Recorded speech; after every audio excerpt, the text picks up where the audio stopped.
Assalamualaikum warahmatullahi wabarakatuh.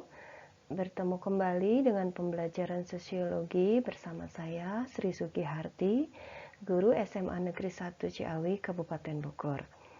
Baik, untuk kesempatan kali ini kita akan memasuki materi baru. Materi ini merupakan materi kelas 10 fase E untuk kurikulum merdeka, yaitu pembahasan atau subpembahasan mengenai lembaga sosial. Mari kita simak bersama-sama. Yang pertama, silahkan kalian lihat di sini ada bagan mengenai lembaga sosial. Yang akan kita bahas nanti adalah pengertian lembaga sosial itu seperti apa, kemudian fungsi dari lembaga sosial.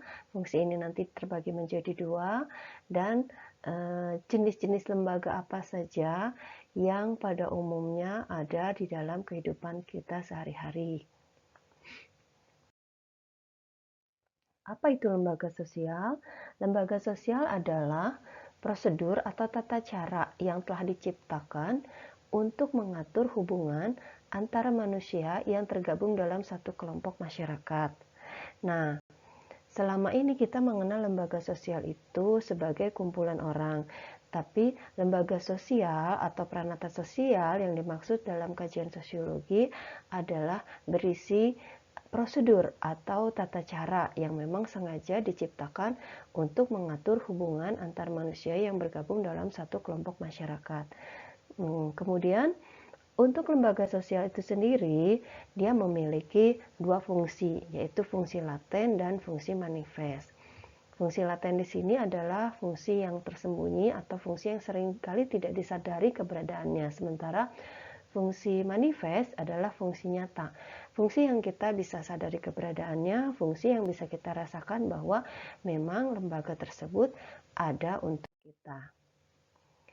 Nah, untuk kajian yang akan datang itu kita akan membahas tentang jenis-jenis lembaga sosial secara lebih mendetail, yaitu peranata keluarga atau lembaga sosial keluarga, lembaga pendidikan, lembaga politik, dan lembaga ekonomi. Untuk kali ini kita hanya akan membahas jenis-jenis lembaga tersebut apa saja.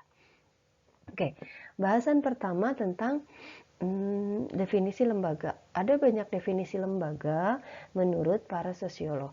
Di sini kalian bisa melihat beberapa diantaranya adalah pendapat Paul Horton dan Chester L. Hunt. Di sini disebutkan bahwa menurut mereka lembaga sosial adalah sistem norma-norma sosial dan hubungan-hubungan yang menyatukan nilai-nilai dan prosedur-prosedur tertentu dalam rangka memenuhi kebutuhan dasar masyarakat. Ada pula pendapatnya Peter L. Berger.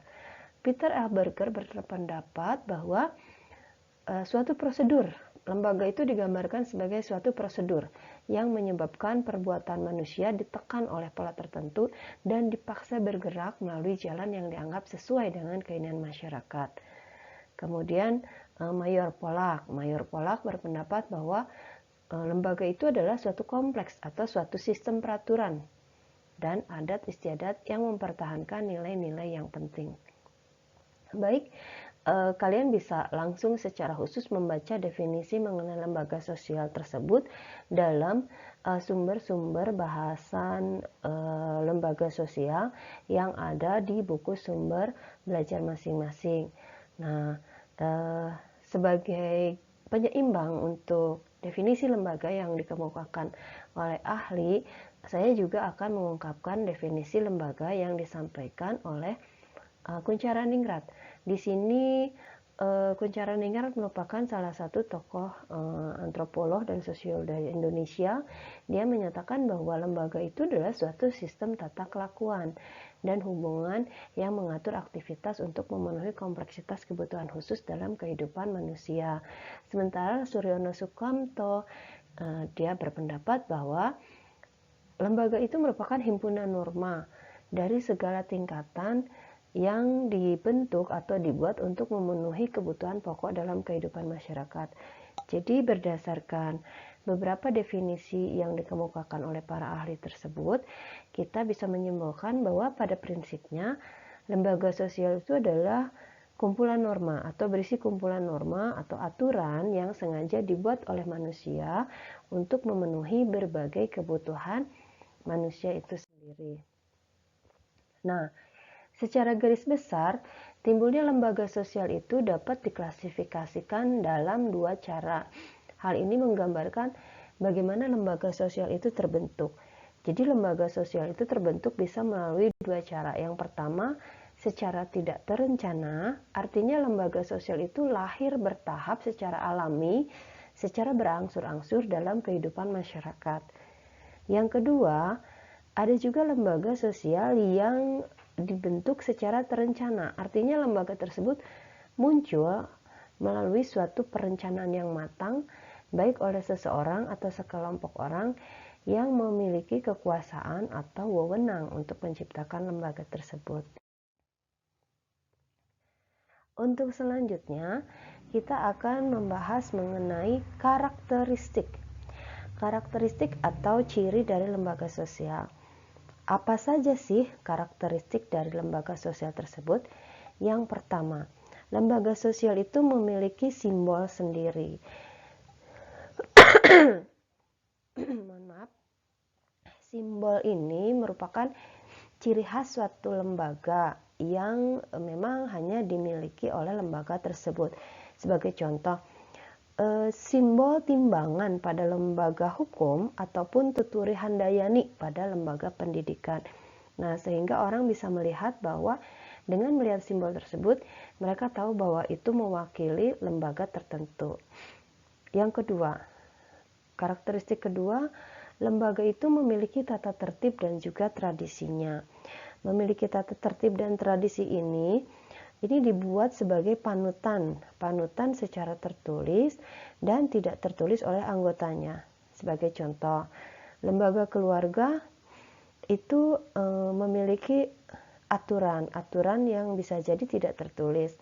Sebagai contoh, di dalam lembaga keluarga ada aturan tidak tertulis untuk menghormati anggota keluarga yang lebih tua.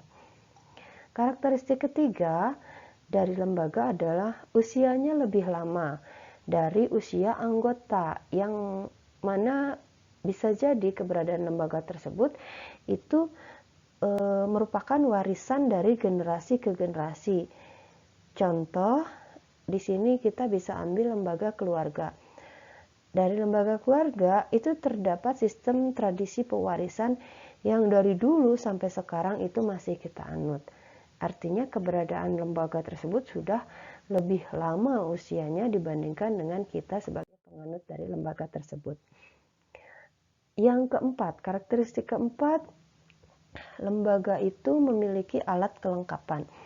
Alat kelengkapan yang dimaksud adalah alat kelengkapan yang digunakan untuk mewujudkan visi dan misi lembaga.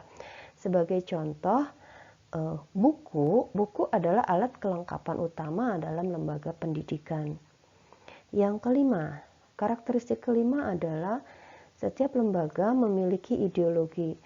Ideologi di sini bisa juga diartikan sistem gagasan yang dimiliki dan dianggap ideal oleh anggotanya. Contoh, lembaga politik atau lembaga hukum itu punya ideologi Pancasila. Ya, lembaga politik atau lembaga hukum itu punya dasar ideologinya yaitu ideologi Pancasila.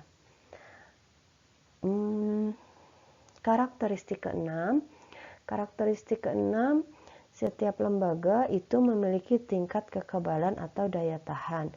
Ini dapat berarti lembaga sosial yang ada itu tidak akan lenyap begitu saja.